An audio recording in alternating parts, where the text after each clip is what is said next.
Artificial intelligence, ये शब्द हम सब ने सुना है, शायद रोज सुनते हैं, पर इसका असली मतलब क्या है और ये हमारी दुनिया को कैसे बदल रहा है? तो चलिए इस पूरे सफर की शुरुआत एक बहुत ही बुनियादी सवाल से करते हैं। एक मशीन आखिर सोचना सीखती कैसे है? आने वाले कुछ मिनटों में हम इन्हीं 6 पॉइंट्स के जरिए एआई की दुनिया को परत दर परत समझने की कोशिश करेंगे। तो चलिए शुरू करते हैं। सबसे पहले ये समझते हैं कि आर्टिफिशियल इंटेलिजेंस आखिर है क्या। अगर बिल्कुल सीधे शब्दों में कहें तो आर्टिफिशियल इंटेलिजेंस या एआई कंप्यूटर साइंस का ही एक हिस्सा है। इसका मकसद ऐसी मशीनें तैयार करना है जो वो काम कर सकें जिनके लिए आमतौर पर इंसानी दिमाग, हमारी बुद्धि की जरूरत पड़ती है। जैसे कुछ नया सीखना, तर्क करना या किसी मुश्किल का हल निकालना। अब सवाल यह है कि ये सीखना होता कैसे है।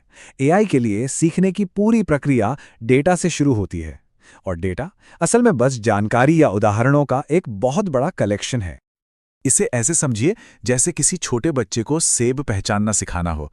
हम उसे सेब की हजारों लाखों तस्वीरें दिखाते हैं, कोई लाल, कोई हरी, कोई बड़ी, कोई छोटी, यहां तक कि आधी खाई हुई भी। एआई की दुनिया में यही लाखों उदाहरण डेटा कहलाते हैं। और नियम बहुत सीधा है, डेटा जितना ज्यादा और जितना अलग अलग तरह का होगा, मशीन उतना ही बेहतर सीखेगी। एआई के सीखने की जो प्रक्रिया है वो इन 4 स्टेप्स का एक लगातार चलने वाला साइकिल है। सबसे पहले वो लाखों उदाहरणों को देखता है, यानी कि डेटा को। फिर उस आधार पर एक अंदाजा लगाता है, एक भविष्यवाणी करता है। इसके बाद वो अपनी गलतियों से सीखता है, जिसे हम फीडबैक कहते हैं। और आखिर में इसी साइकिल को बार बार दोहराकर वो खुद को बेहतर बनाता जाता है। ये प्रोसेस लाखों करोड़ों बार होता है, और हर एक गलती एआई को थोड़ा और सटीक, थोड़ा और स्मार्ट बनाती है। अब ये जो सीखने का प्रोसेस है, इसके अंदर 2 बहुत ज़रूरी कॉन्सेप्ट्स आते हैं। एक है मशीन लर्निंग, और दूसरा है इसका एक और एडवांस्ड रूप, डीप लर्निंग। देखिए, मशीन लर्निंग वो तरीका है जिससे एक कंप्यूटर डेटा से सीखकर कोई भविष्यवाणी या फैसला करता है। और डीप लर्निंग, जो कि मशीन लर्निंग का ही एक हिस्सा है, वो चीज़ों को और गहराई से समझने के लिए काफ़ी जटिल स्ट्रक्चर्स का इस्तेमाल करता है, जिन्हें हम न्यूरल नेटवर्क कहते हैं। जब हम इन दोनों को आमने सामने रखते हैं तो कुछ बड़े फर्क नजर आते हैं। मशीन लर्निंग को काम करने के लिए थोड़े या मीडियम साइज के डेटा सेट से भी काम चल जाता है, लेकिन डीप लर्निंग को अपना कमाल दिखाने के लिए बहुत ज़्यादा डेटा की ज़रूरत होती है। हार्डवेयर की बात करें तो एमएल एक स्टैंडर्ड कंप्यूटर पर भी चल सकता है, पर डीप लर्निंग को चलाने के लिए पावरफुल ग्राफिक्स कार्ड्स यानी जीपीयूज की ज़रूरत पड़ती है। और शायद सबसे बड़ा अंतर यह है कि एमएल में हमें अक्सर मशीन को बताना पड़ता है कि किन खासियतों पर ध्यान देना है, जबकि डीप लर्निंग ये खुद ब खुद डेटा से ही सीख लेता है। तो इनके रिश्ते को हम कुछ इस तरह से समझ सकते हैं। सबसे बड़ा दायरा है आर्टिफिशियल इंटेलिजेंस का, उसके अंदर आता है मशीन लर्निंग, और मशीन लर्निंग के भी अंदर आता है डीप लर्निंग। ये एक के अंदर एक रखे हुए बक्सों की तरह है। तो चलिए अब डीप लर्निंग के और अंदर चलते हैं कि ये काम कैसे करता है।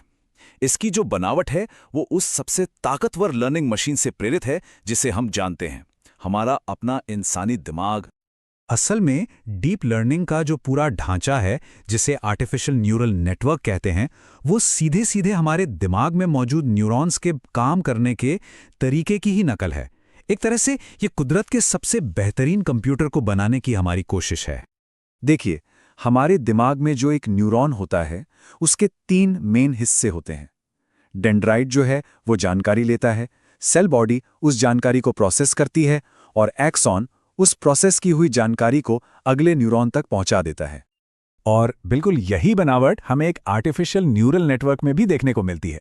इसमें भी नोड्स यानी आर्टिफिशियल न्यूरॉन्स की परतें होती हैं। एक इनपुट लेयर जहां से जानकारी अंदर आती है, बीच में हिडन लेयर्स जहां सारी प्रोसेसिंग होती है, और आखिर में एक आउटपुट लेयर जहां से नतीजा बाहर आता है। और ये जो डीप शब्द है, इसका मतलब बस इतना है कि इसमें एक नहीं बल्कि कई सारी हिडन लेयर्स होती हैं। चलिए अब इन सब थ्योरी वाली बातों को एक ऐसे उदाहरण से जोड़ते हैं जिसे हम में से ज्यादातर लोग लगभग रोज इस्तेमाल करते हैं। सिरी, एलेक्सा या गूगल असिस्टेंट, ये सब एआई के सबसे अच्छे उदाहरणों में से हैं। जब हम इनसे कुछ पूछते हैं तो ये हमारे सवालों को समझने और उनका जवाब देने के लिए एक साथ कई अलग अलग एआई सिस्टम का इस्तेमाल करते हैं। तो अगली बार जब आप अपने फोन से कुछ पूछें तो सोचिएगा कि पर्दे के पीछे क्या हो रहा है। असल में 4 एआई सिस्टम मिलकर काम कर रहे होते हैं। पहला, ऑटोमेटिक स्पीच रिकग्निशन, जो आपकी आवाज को टेक्स्ट में बदलता है। दूसरा, नेचुरल लैंग्वेज प्रोसेसिंग, जो उस लिखे हुए टेक्स्ट का मतलब समझता है कि आखिर कहा क्या गया है। तीसरा, सिस्टम उस कमांड को पूरा करता है जो भी काम करने को कहा गया हो। और चौथा, टेक्स्ट टू स्पीच टेक्नोलॉजी, जो जवाब को वापस एक इंसानी आवाज में बदलकर हमें सुनाती है। अब इन सब बातों के बाद एक बहुत जरूरी चीज को समझना बाकी है, जो एआई की हकीकत और हमारी कल्पना के बीच का फर्क साफ करता है। ये समझना बेहद जरूरी है कि आज का एआई सचेत नहीं है। मतलब उसके अंदर कोई भावनाएं, कोई विश्वास या दुनिया की असली समझ नहीं होती।